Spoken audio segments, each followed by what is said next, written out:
Everybody, this is Ate Ren's vlog and welcome back to our vlog. So for today's video guys, update lang po ako kasi matagal-tagal na rin po ako hindi nakapag-vlog.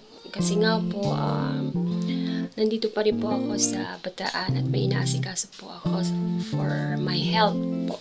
So, na po ako umuwi. Tinatapos ko lang po yung appointment ko sa hospital po. So, hoping po na sa 24 ang last ko na appointment. Hindi ko lang po alam kung may mga follow-up check-up pa po ako. So, yun po. Uwi na po si Ate Renyo sa Bicol po. So, siguro isang buwan lang po kasi nga po magbubutuhan.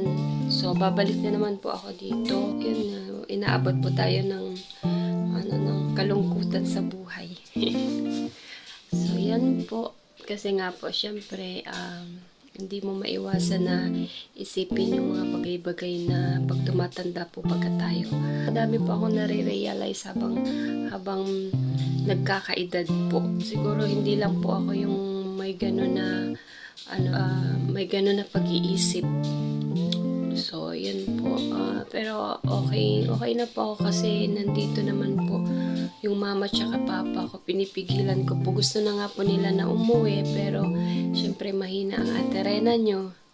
Kaya parang pinipigilan ko po sila. Kakasama po ako pag pupunta po ako sa ospital. May mga nakitang bukol po basta po sa body ko. Ni-research ko na po pero hindi naman po siya mapanganib. Pero syempre kailangan para makampante po yung sarili ko, kailangan ko rin po ng explanation ng surgeon, yung mga doktor para doon kung ano yun po kasi kakapa-ultrasound ko lang po nung Thursday po pala. So, sa Monday po ang next na appointment ko. Sana po ay last na po yun.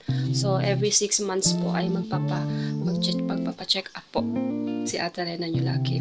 Lagi naman po nagpapa-check up si Ate. Every 6 months po, follow-up check up na po yun. So, sana po ay okay po ang lahat. Medyo nag-okay na po yung pagtulog ko kasi nung nakaraang mga buwan po ay medyo nahirapan po ako sa pag-catch up po ng pagtulog ko. Pero ngayon po, bumalik na po siya. Nakakatulog na po ako dahil po sa mga herbal po na iniinom ko. Tapos, yung discover ko po na may chamomile na capsule po na binabibili po sa Watson. Sobra after 30 minutes po nakakatulog po talaga na makatulog po ang isang tao kapag nakainom po ng ganun. So, yun po. Safe po siya na inumin. Kagigising ko lang po. Ano po ngayon time check, 10 a.m. po. So, kakain po ako tapos nagpabili din po ako kay Papa ng ulam namin kasi parang nagki-craving ako sa mga gulay-gulay na may gata po. So, yun po, samahan niyo po ako na magluto po tayo ng ginataang gulay na may halong alimango. So, yun po.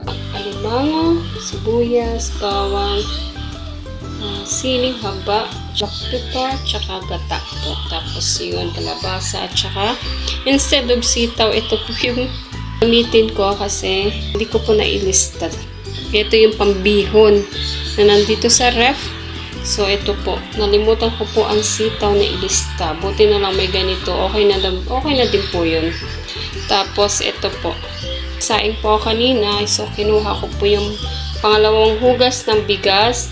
Ipapakulaan po muna natin ito mamaya bago natin isasalang yung gata. So ito yung gagamitin ko para lutuin uli ito kasi nilaga na po ito nung nakaraan. So nilagay lang po namin sa ref. Ito po yung pinaka tip po namin.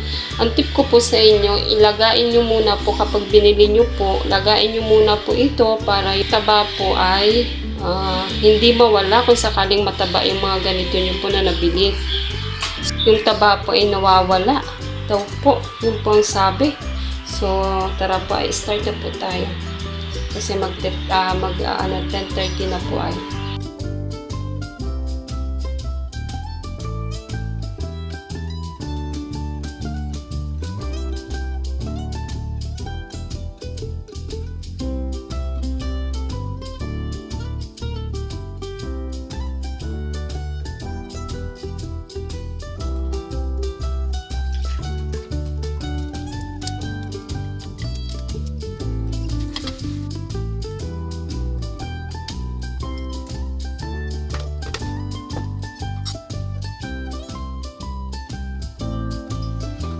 ayan, kumukulo na. So, ilagay na po natin yung ito. Hindi na po natin isusutay kasi less mantika po. Oil tayo. Bawang, sibuyas, at saka yung sili. Siling haba po. Ayan. So, para sa sustansya. So, kuha po ako sa papa ko ng dahon ng malunggay. Kahit mga 6 na piraso po ng talangkay. Dagdag sa nutrients, sa sustansya na kakainin natin ngayong tanghalian.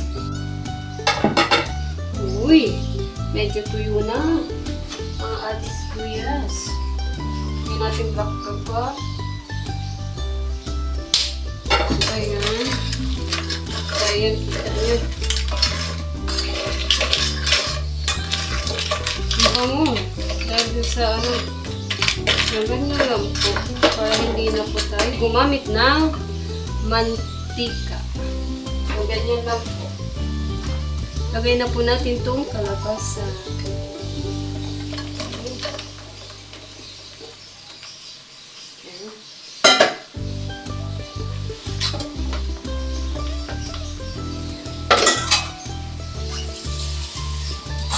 And isunod po natin. Sa ibabaw lang po ito. Ay, kunti pa naman pong tubig na natira. So, ayan. Mamaya na po tayo magpa-final na taste. Kung lalagyan po ba natin ng asin, mag-add tayo ng asin, o hindi na. May kunti pa pong tubig. Pero ilalagay na po natin itong 1 pack of 225 ml po ng gata na nasa sachet po. So, sa mga tindahan po, marami pong ganito na tinda din. Mga pack. So, yun. Pure na pure. So, yun.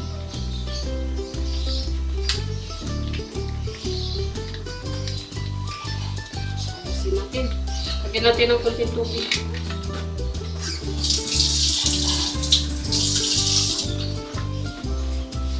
Ilas natin yung malunggay.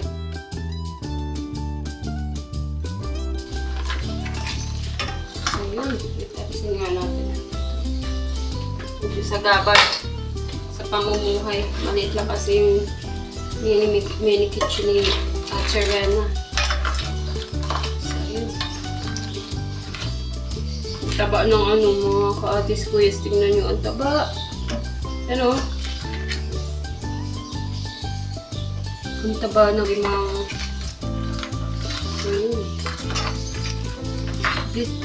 one of red olam ni Cherena niya.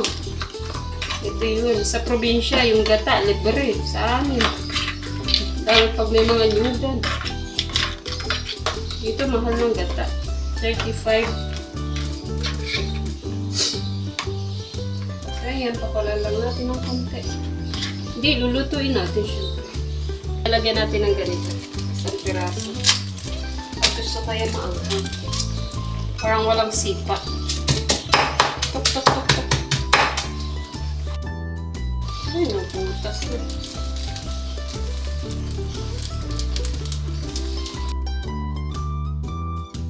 Kung nilalagyan ng paminta, ito ay gusto ko ng paminta kasi ano din po yung paminta ay maganda din po sa health natin.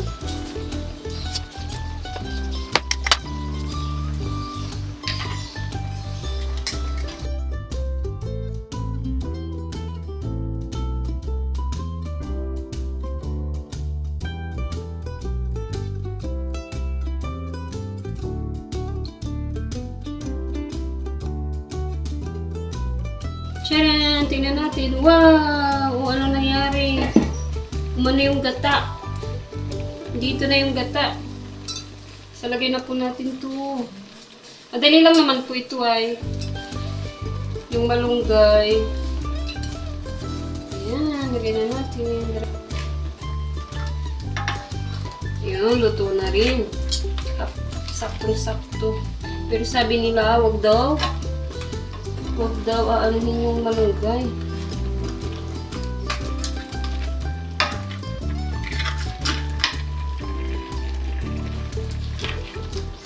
Dali lang naman yung malunggay.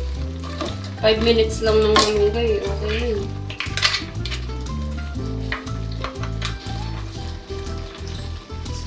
Gatang-gata. Isang ano lang yun. Isang pack lang mga atis kuyas. So yung mga nasa city na namamahalan sa pure na gata. Kami, namamahalan kami kasi sa Bicol, yung tinda namin. Nagtitinda din po kasi kami ay yung kapatid ko po pala nagtitinda ng nyug. 10 pesos, ayan. 10 pesos po yung ano. Yun, okay na po ito. Ikutin natin kasi parang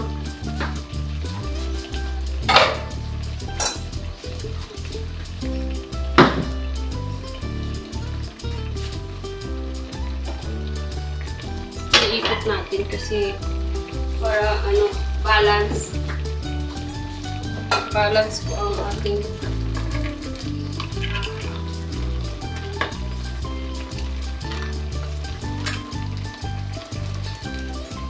ayun oh, matabang-mataba. Ano yun po natin ito? Ayun.